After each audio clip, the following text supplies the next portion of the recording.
It's time for today's travel and cruise industry news. With the latest from travel and cruises around the world, here's your host, Chillie Falls.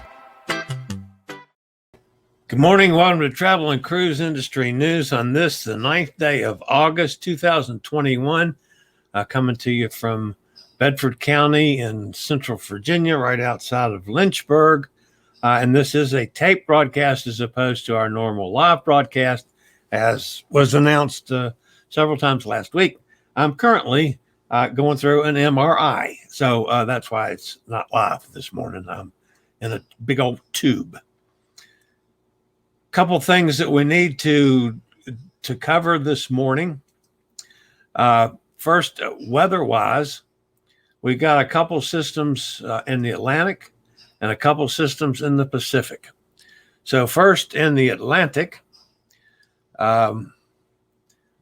the one that is, I guess you'd say, closest to Africa, 20% chance of developing. It's disorganized showers and thunderstorms.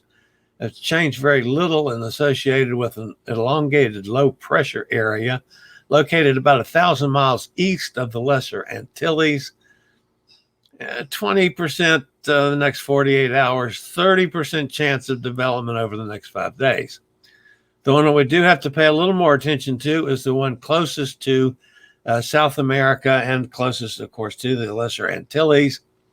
Low pressure system located about 380 miles east-southeast of the Leeward Islands is producing disorganized showers and thunderstorms. Environmental conditions are expected to be conducive for some development over the next few days. A tropical depression could form while the low moves west-northwestward at about 15 miles an hour.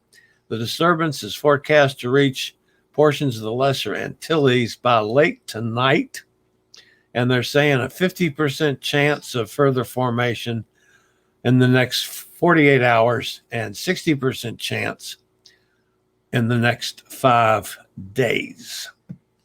So that's where we are in the Atlantic. Things are starting to heat up a little bit in the Atlantic now, folks. Out in the Pacific, which it's been active out there for some time now. First, there's Tropical Storm Kevin, which is starting to weaken over the weekend. It's struggling a bit with wind shear. Currently, as of 3 a.m. Pacific Daylight Time, its location is about 460 miles south of the southern tip of Baja. Maximum sustained winds 50 miles an hour. It's currently moving about 7 miles an hour to the west-northwest. The pressure is about 1,001 millibars. Now, that is Tropical Storm Kevin. Now, the one that we really have to watch, even more than Kevin, is down the X closest to Central America coast there. It's a broad area of low pressure located a few hundred miles south of the Gulf of Tehuantepec. Continues to produce disorganized showers and a few thunderstorms. Environmental conditions are conducive for development of this disturbance, and a tropical depression is expected to form within the next couple days. The system is forecast to move westward to west-northwestward at about 10 miles an hour through midweek, parallel to and offshore of the coast of southern Mexico. Chance of formation is 70% in the next 48 hours, 90% over the next 5 days. Currently, they're saying it's not likely to impact any land. However, because it's going to be parallel on the coast of Mexico, there's always a chance of it veering off and heading toward land. So the main story today is, of course, having to do with Norwegian Cruise Line Holdings winning the lawsuit against the state of Florida. But before we get to that, I talked with Sarah Pantry from South Wales who had just gotten off the Regal Princess. And she was my guest, which I taped the interview over the weekend. So here is the interview, and we'll get to Norwegian afterwards. Good morning. Welcome to Chillie Chats. My guest today from over in South Wales is Sarah Pantry. Sarah, welcome to Chillie Chats. How you doing? Good. All right. You just got off the Regal Princess last week for a cruise out of Southampton. How did you like it? It's your first cruise. How was it for a first-time cruiser on the Regal Princess? Loved it. Loved it. We always like to hear that. We had a few niggles. I mean, let's be fair. They haven't cruised for 18 months, so they had to get their feet back under them again. So there was a few little niggles, but nothing that detracted from the overall experience. We loved it, indeed. And we're back on the boat again in October. Awesome. That's great. And then I think she comes over here for the latter part of the fall on this side of the pond. Possibly. I'm not sure what the plans are. Originally, she was supposed to be over there now. Yeah. But because of all stuff, she stayed over here. So what their plans are for later in the season, I don't know at the moment. Okay. All right. When you first got to the port and went through the embarkation procedures, was it good, bad, or indifferent? How did it work? That was one of the niggles. We got to the port and we had to go through a drive-through test, drive-through lateral flow test. So stick a thing up your nose, twiddle it around for 5 seconds, and then you had to drive off to the terminal and wait at the terminal for your result. And that was fine. My one came through in about 15 minutes by a text message on my phone, fine. My partner's didn't come through, so we were waiting about an hour, sat in the terminal without any information. And then we chased it up. Someone went away, double-checked. They finally found the result, and we were allowed to board. But that was one of the things I think they need to just nail down a bit, because it seems like they were losing quite a few people's results at the time. Mm-hmm. All right, then you got on board. Went to your cabin for the first time, I assume. Mm-hmm. How was it? What you expected? It was better. We had booked a balcony cabin on Regal Princess. It was one of the balcony deluxe cabins we booked, and we got an upgrade to a mini suite. Nice. So it was nice.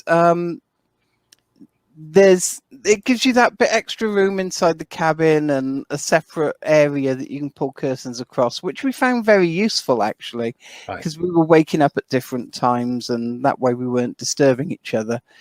The room was immaculately prepared and presented. Probably the only change you would notice over normal cruising is that the minibar was empty. They're not stocking the minibars at the moment. Okay. Other than that, it was lovely. The room was properly presented, nice, clean, everything shiny and sparkly. And then we had a couple of bottles of Prosecco turn up as a welcome gift. All right. Now, I'm a big fat guy, so I always have to ask, how was the food? Well, I'm not a small person either. Cruising for the first time as a plus size person, I didn't know what to expect. The food varied, shall we say. Okay. Nearly everywhere it was beyond anything we could have ever expected. So, I mean, we did main dining room. The one evening we did buffet, one evening we did the specialty restaurant Sabatini's another evening. Sabatini's, we were begging them to stop giving us food in the end. There was just so much of it. It was like we got through the house appetizer, the actual appetizer, the soup course, the pasta course, and we're like, look, if chef hasn't started mains, please hold the mains. We haven't got room for them. He had, so we had mains as well, and then dessert. But yeah, the food was amazing. Every single course at each of the restaurants blew us away. The main dining was what I'll call fine dining anywhere else. Even the buffet the food was better than you'll get in most normal restaurants. So yeah, top-notch food. Awesome. The only one that let it down a little bit was the poolside barbecue, where the food was cold and the rolls were soggy. But other than that, everything was amazing. I've never actually sailed on Princess. That's one of the reasons I'm asking the questions. Although I've been on numerous other Carnival Corporation ships. Mm-hmm. When you got back into port and you disembarked, mm-hmm. did that go smoother than the embarkation procedures? That was amazingly smooth. We had the option to do the normal thing, put the luggage tags on and leave the case outside the door the night before. We decided not to do that. We'll do what Princess called express walk-off. So we came into port. We had finished docking about 7:20 in the morning. We were allowed to start disembarkation at 7:30. We took our case, left the ship. We left the room about 20 to 8. By 8 o'clock, we were in the car after having picked it up from the people outside. It was that smooth because it was a UK staycation. There was no customs or anything like that coming back in. So it's literally just walk down, sort of use your medallion to get off the boat, walk straight through the terminal and off to your car. It was lovely. All right. My last question, Sarah. Did Princess, with the baubles, that there were a couple, basically get it right? They exceeded our expectation in every single way. As I said, we were already back on the boat in October, but since then we've also booked one for April next year. So yeah, we loved every minute of it. Can't wait to get back on board. That's great. Good to hear it. Sarah, thank you for your time this morning, and we'll get back to the news right after this. And that was Sarah Pantry on the Regal Princess, and lovely interview. She's from South Wales and has become a permanent cruiser now, it sounds like to me. All right, getting back to the news, folks. The only story has to do with Norwegian. Norwegian Cruise Line Holdings won its lawsuit against the state of Florida and was granted preliminary injunction to sail from the state with 100% vaccinated guests and crew members. All three brands under the company's umbrella were allowed to request proof of vaccination before a cruise. NCL positions was that it was being prevented from resuming cruise operations safely due to the vaccine passport ban, which stops the request for vaccination proof. The passport ban by Florida and a couple other states, but this lawsuit was dealt strictly with Florida, could inflict a fine of $5,000 each time the company asked for proof of vaccination, including the cruise lines.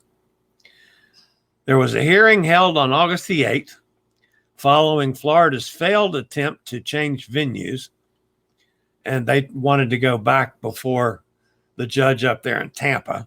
That was denied. And last night, Judge Kathleen Williams ruled in favor of the cruise company by granting a preliminary injunction, which paves the way for all three of Norwegian's cruise brands. That's Norwegian Cruise Line, Oceania Cruises, and Regent Seven Seas Cruises, and requiring documentation proof of vaccinating status before boarding.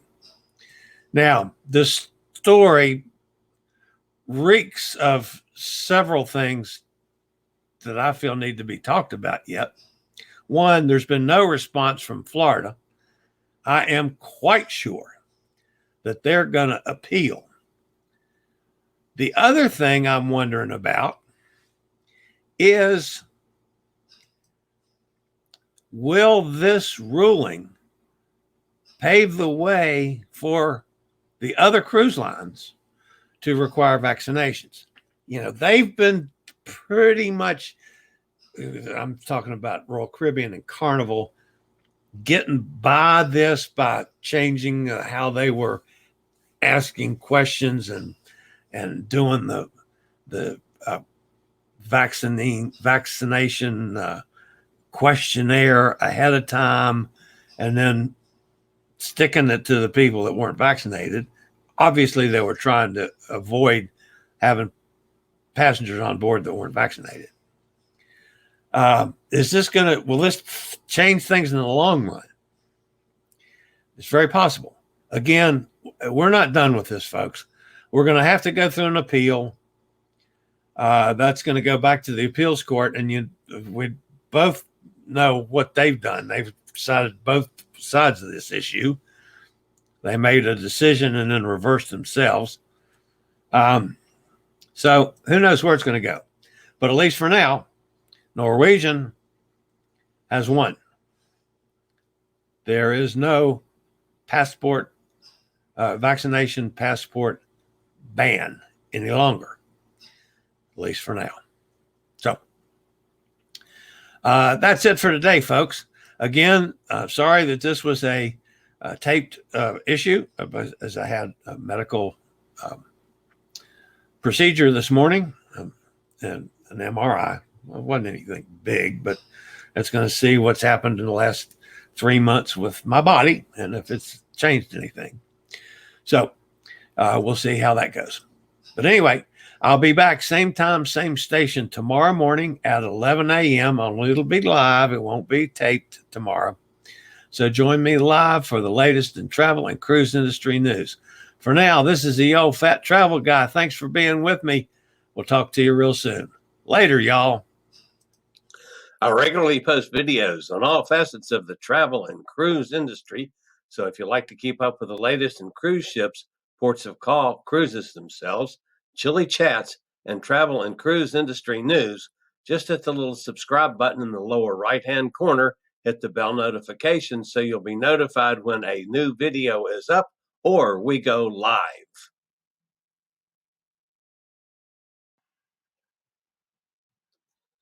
This video was produced by Chillie's Cruises.